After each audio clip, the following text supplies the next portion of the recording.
નમસ્કાર મિત્રો, સ્વાગત છે તમારો એચએનજીયુ સ્ટડી પોઈન્ટ યુટ્યુબ ચેનલના એક નવા વિડીયોમાં.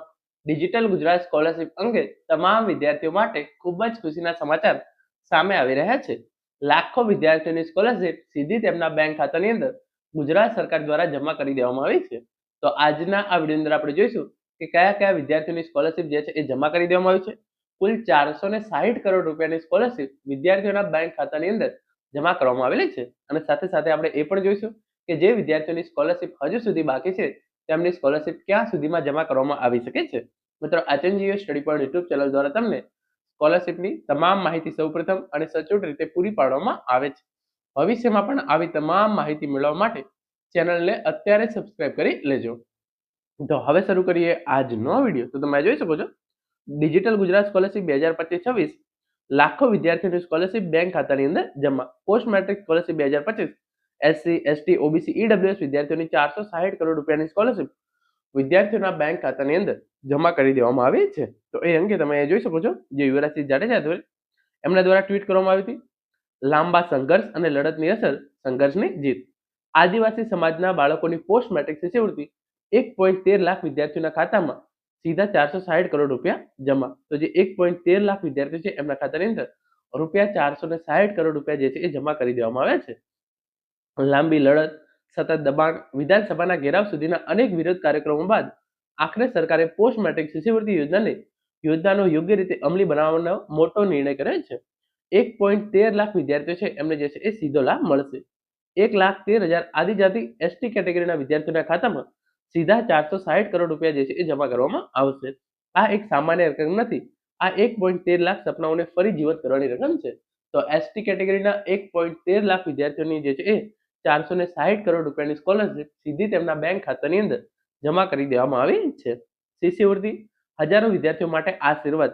આ રકમના આધારે વિદ્યાર્થીઓને કોલેજમાં ફી ભરવામાં, હોસ્ટેલમાં અને રહેવાની વ્યવસ્થા, પુસ્તકો અને અભ્યાસ સામગ્રી, પરિવહન અને પહેલા વર્ષની એડમિશન ફી જેવા અગત્યના ખર્ચા જે છે એ સંભાળી શકાય છે.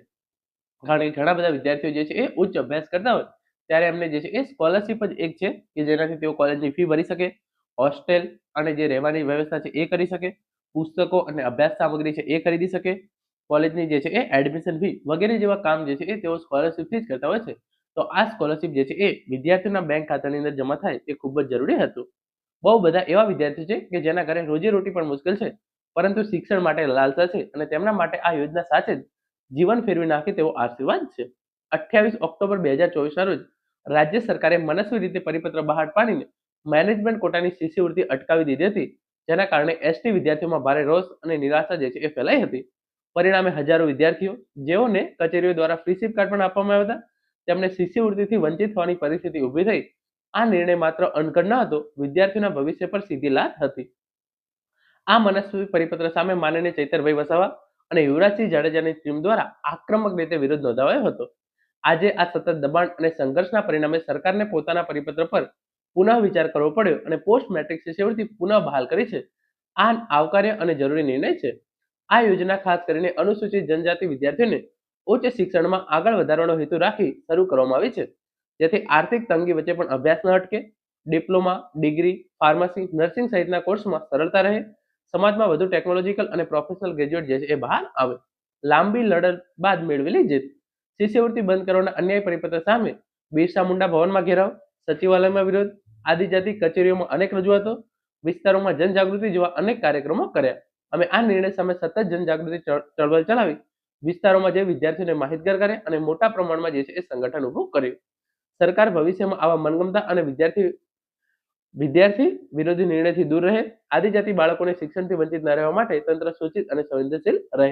તો તમે જોઈ શકો છો, જે એસટી કેટેગરીના 1.13 લાખ વિદ્યાર્થીઓ છે એમની જે છે એ રૂપિયા 460 કરોડની સ્કોલરશિપ જે છે એ જમા કરી દેવામાં આવી છે. અને બીજા જે પણ વિદ્યાર્થીઓની સ્કોલરશિપ હજુ સુધી બાકી છે એમને જો અપ્રુવડ બાય ઓથોરિટી લખેલું આવતું છે તો એમની સ્કોલરશિપ પણ 1 થી 2 મહિનાની અંદર વિદ્યાર્થીઓના બેંક ખાતાની અંદર જમા કરી દેવામાં આવશે. ક્રમશઃ તબક્કાવાર વિદ્યાર્થીઓની સ્કોલરશિપ જે છે એ બેંક ખાતાની અંદર જમા થઈ રહી છે. ઘણા બધા વિદ્યાર્થીઓની સ્કોલરશિપ જે છે એ ઓલરેડી આવી ગઈ છે અને જે વિદ્યાર્થીની સ્કોલરશિપ હજુ સુધી બાકી છે એમની સ્કોલરશિપ પણ તબક્કાવાર એમના બેંક ખાતાની અંદર જમા કરી દેવામાં આવશે. તો મિત્રો, આ હતો આજનો video. Thank you so much for watching.